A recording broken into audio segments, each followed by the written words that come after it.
Hello guys, welcome to our new video. Today I will show you how to find your liked videos on YouTube. First, open the YouTube app or go to the YouTube website on your device. Make sure you're logged into your account. Tap on your profile icon in the top right corner. Select your channel from the menu.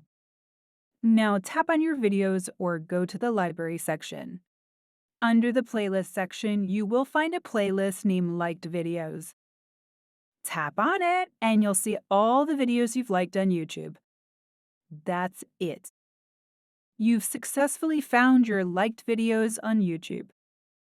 If this video helped you, don't forget to subscribe to the channel and like and share the video. Thank you for watching.